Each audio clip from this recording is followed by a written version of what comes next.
Welcome to 100 Yards of Football this morning. We got an NFL Draft Prospect Special. Today we're going to highlight Tyler Smith, offensive tackle out of the University of Tulsa.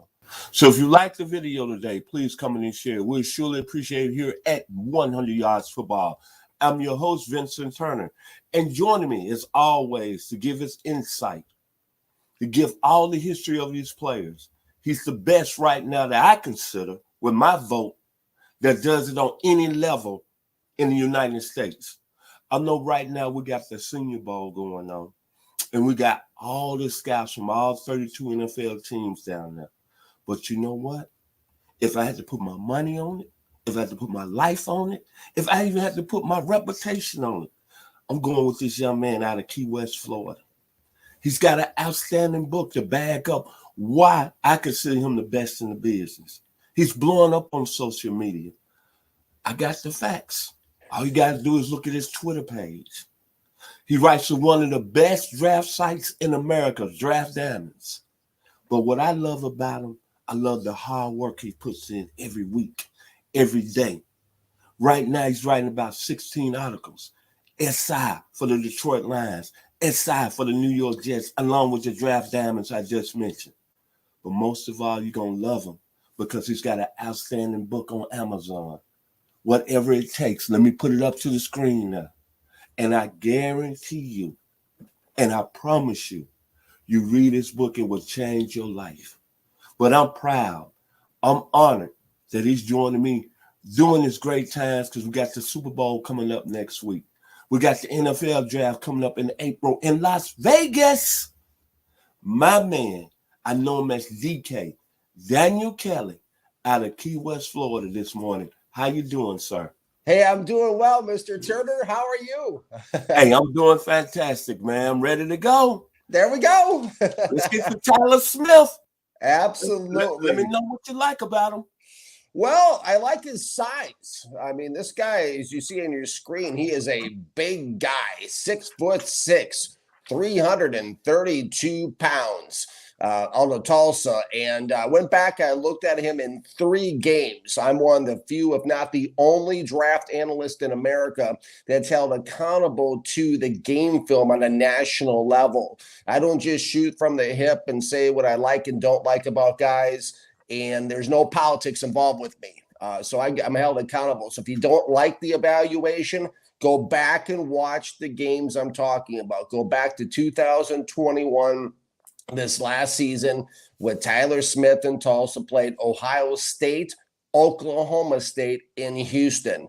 Those are the games I'm talking about. And if I'm in an NFL war room with a general manager, if I am the GM, these are the games I'm talking about. Left tackle, let's unpack this guy. It's the premium spot on the offensive line. They even made a movie about it called The Blind Side.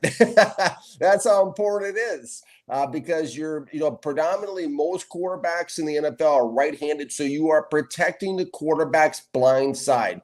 Left tackle is all about having these type of ballerina type of feet. It's about lateral foot speed. It's about going up against the top pass rushers in the NFL. It's about going up against speed rushers in the NFL. And the thing about Tyler Smith is he has the size, but he does not have the lateral footwork or foot speed or the handwork or technique to play left tackle in the National Football League. There are rumblings out there, folks, that Tyler Smith is projected as a first-round pick, not a chance at left tackle in the NFL. I don't know what games or what they're looking at. I saw something on the internet last night in preparation for our show that said Walter Football pulled NFL scouts, and they said something about this guy having a strong chance to go up into the top 10. It's not a snowball's chance, ... Let's break them down, and let's look at Tyler Smith. Absolutely, you get enamored with the size. There's no question about it. And I think that's what's happening. And this is, but this isn't about workouts. This isn't about the combine. This is about anything but game film. So let's break them down from the game film. In pass pro, pass protection, raw techniques, gets by on his effort, which he puts in a very strong effort, and also his pure strength. This guy is very weight room playing strength, strong. He's got, let's look at the positives, because there's pluses and minuses to everybody. Okay, he's got a big, imposing frame. I've hit on that 2 different times now early on the show. He starts out, he kicks out, he has a nice first step, kickstart into a nice wide base. And he uses that big frame to shield the perimeter of the pocket. This guy is a street fighter. He is a brawler at the back door. He relies more on his strength at the back door of the pocket.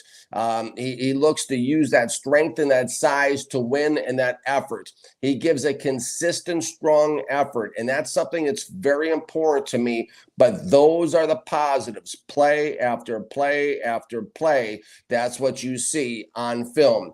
Let's go over to the negatives. Lack of lateral foot speed. If I'm sitting in a war room right now, we're breaking them down. That's what I'm talking about. That's what I'm highlighting.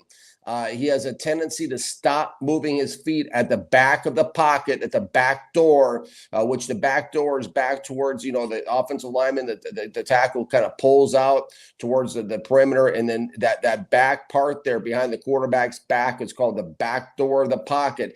He has a tendency to stop moving his feet at the back door. Basically, he's constantly challenged at the back door, and he starts to turn. He stops moving his feet and starts to turn and starts to lose at the back door of the pocket. He loses at the back door against speed rushers. You can see him on film many times waist bending, stop moving his feet. He has below average hand usage at the point of attack. He has a tendency to put his hands on the outside the pads, outside on the arms of the defensive end or the pass rusher coming in. He puts his hands on the outside at the point of attack.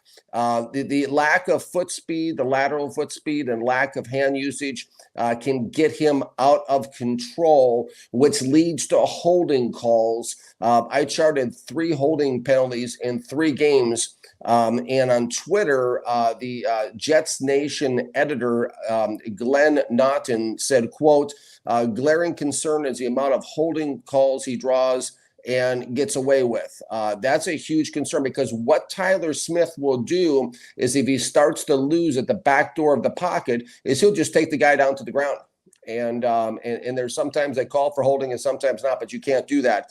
He is also susceptible to opening the gate. Opening the gate is when the offensive left tackle turns to his side, and the defender and the pass rusher goes through the inside gap between him and the left guard. He is susceptible to opening the inside gate to the quarterback.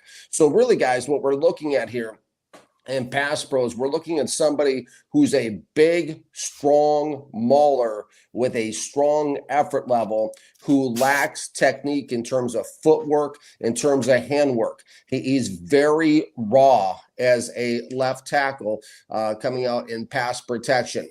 Now let's talk about run blocking for a few moments here. Run blocking, positives. First, we'll go with those. He does a nice job getting into defenders and using his pure strength and his force and his frame to hold the point of attack just long enough. A lot of times he is a hold the point blocker on the perimeter of the pocket. He holds his guy up. He uses his frame and the strength to his advantage, and basically just gets in people's way and holds them up with his hands and his strength. All that is positive. He's again a very strong effort player. This guy gives it everything he has to give on a regular and consistent basis on every single play. He is physical and he is aggressive. He does do some pancake blocks or wrestle people down to the ground. He can get overly aggressive at times. I love that about football players. He's a much better run blocker than he is a pass protector.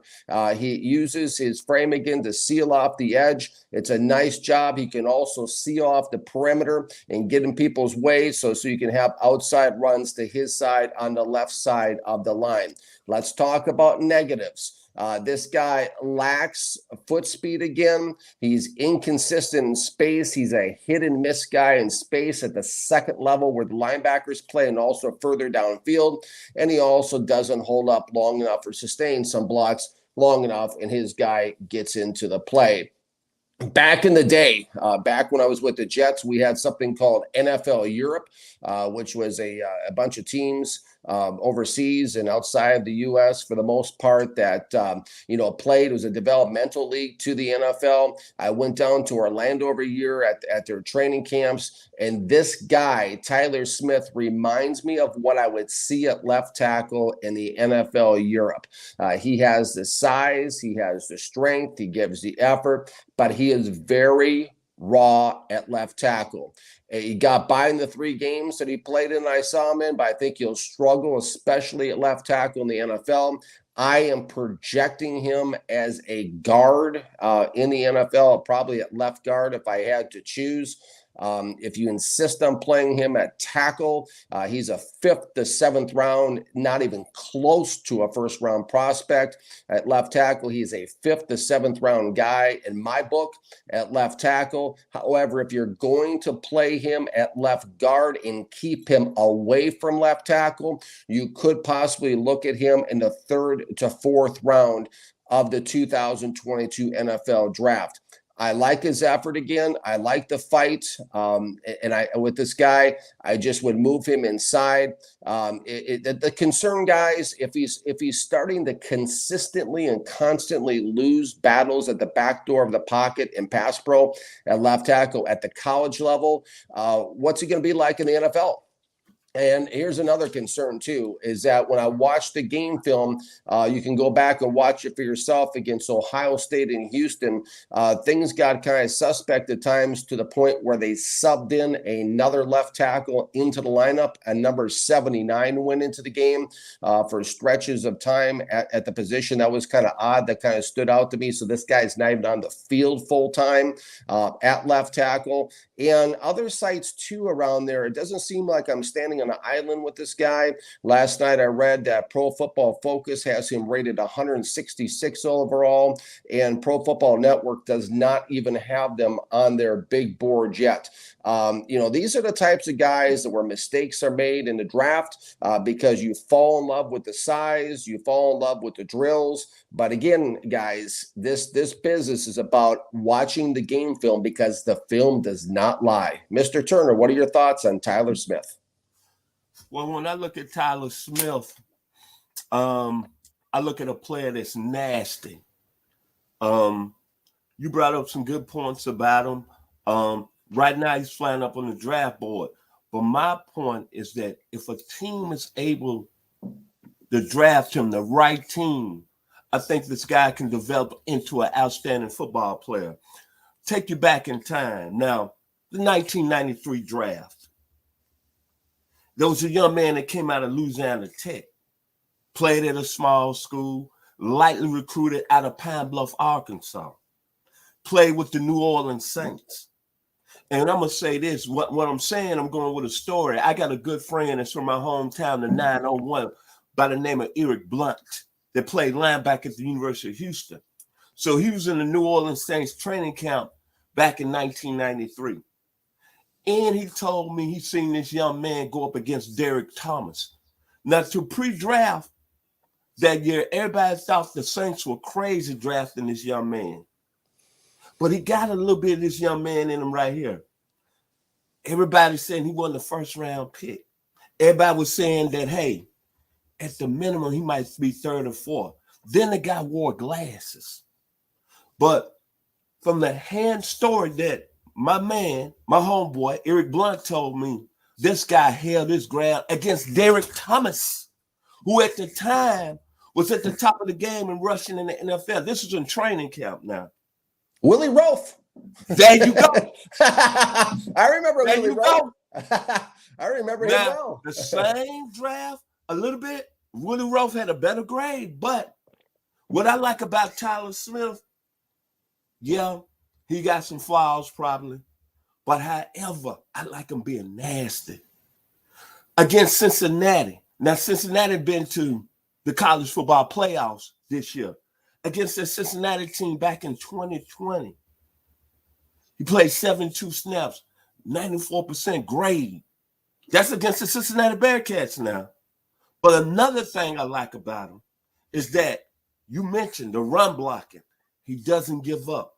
He's nasty. He's like Godzilla. And when I look at him, he's got a lot of flaws, but boy, just like Willie Roth, he get with the Saints. He can turn into a special football player, man. And another thing I like about him, he's been coached up somewhat real well. Look what Phil Montgomery is doing as the head coach at Tulsa. In 3 years, he's put Xavier Collins, first rounder, who's playing pretty well out there in Arizona. And he's got this young man buzzing. And when I look at the Willie Roth situation, they said the same thing about Willie Roth. But what they didn't know about Willie Roth was the pedigree he came from, similar to Tyler Smith. See, Willie Roth's father was a dentist. His mother, Andrew, was the first African-American woman on the Arkansas Supreme Court. And they said the same thing about Willie Roth. But this young man right here, Tyler Smith of Tulsa, if he gets to the right team, and I'm not saying that he's a first rounder, that's what you do best, DK. You the guy to bring him down. But I wouldn't be surprised if the young man becomes a very decent left tackle in the National Football League. Because of one thing, you can work on certain things at a skill level, right? But you can't work on that nastiness and play in this league. Conrad Dobler, Bob Brown, Walter Jones, a young man that I saw play when I was a freshman at Arkansas. He was going up the ladders of being one of the best offensive tackles in the country. His name was George Stewart, but he had a serious injury his sophomore year. But you know what he ended up being? He became a hell of an offensive coach with the 49ers and Notre Dame, got his degree. Eric Williams of the Cowboys, Larry Allen. This man nasty right here, man. This man got great effort, man. This man can be Godzilla. I like Tyler Smith, man. I'm sorry, DK. He got flaws, like you said. You the scout here.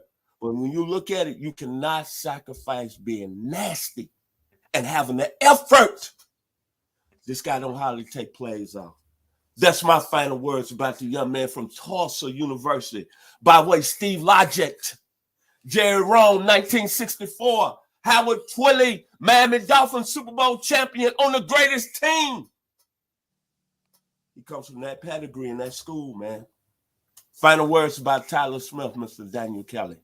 Absolutely. You make some good points, Mr. Turner. I love the mean, the nasty, all that's there. But when you go into the first round, you have got to come away with a polished, pro-ready guy you can plug in and play at any position you take him. That is not Tyler Smith, to your point. And that's why I really do like him sliding inside, because I think the things you hit on, Mr. Turner, the mean, the nasty, the run blocking, being that, you can see the gear I'm wearing today, being that hog type of guy that you plug in and move to the inside, like a Ray Brown used to be in Washington when they did that with him. One of those big, mean guard types that you can move inside would be a nice fit for him in the third round, because again, the third, fourth round is where you take guys that you're going to develop and you tag as developmental guys with high upside. And because he hasn't played guard, that's where I would project him to best. Because at the left tackle position, again, you make your money with your feet. And the footwork is a severe problem that consistently and constantly showed up on game film, not just sliding out at the back door, but also when defensive ends would spin back and come back into the inside. The polished pass rushers are going to give this guy a major problem in the National Football League. And I love Willie Roaf, don't get me wrong, but that's the thing about this guy is footwork and the handwork too. The frame, the size, the strength, the effort, the mean, the nasty. Check. All that's there. But again, left tackles in the NFL, protecting the quarterback's blind side, your biggest investment on your team, your quarterback, you've got to have the ballerina feet. and this guy doesn't have them. My final words about Tyler Smith. I like him as a football player. Me personally, I don't have years of scouting. I'm not no GM. I just go on emotions and heart. When I look at him, I look at a guy that one thing I know, when you got effort, you have the ability to be nasty, you have the ability to don't take players off. And by the way, the young man has outstanding work ethic. But another player before I get off here, Jason Peters, University of Arkansas, tight end in college. Eagles. They moved him to left tackle against when he got to Philadelphia. Same type of story. Didn't have good lateral movement. Feet wasn't well. But you know what? Andy Reid and them coached him up. And he ended up now being a very good football player, a Pro Bowler. So when I look at Tyler Smith, I'm telling you, I love the nastiness about this young man and the effort. So I think about the great Jim Croce, who died in 1972. One of the greatest musicians who was going up the charts. He had a song. Well, the South Side of Chicago. It's the baddest part of town. And let me tell you something. They don't play down in the South Side of Chicago. You know what I'm talking about, DK, because you're from Minneapolis, so you're not far from the Midwest, the Windy City. Mm-hmm. The baddest part of town, the South Side of Chicago. If you go down there, you're going to run into a guy by the name of Bad Leroy Brown, the baddest man and all around. Tyler Smith going to be a bad boy on the next level. I don't care if he goes first, second, third, fourth, fifth round. He gets to the right team. Trust me. One thing you're not going to have to worry about. He's got some Conrad Dobler in him, who played with the St. Louis Cardinals. If you like the video today, please come in and share it. I'm surely honored and very grateful. I had the best in the business on the day. Mr. Daniel Kelly coming to us live out of Key West, Florida. To our producer, Mr. Logan Landers. We surely appreciate you making us look good this morning. Yes, sir. And we thank you to our audience. And one more time, thank you to this young man right here. He's ascending on social media. And one other thing, he learned under the best as a scout. Bill Parcells and Bill Belichick. Y'all be blessed for the rest of the week here on 100 Yards of Football. Thank you for watching, and we really appreciate your support.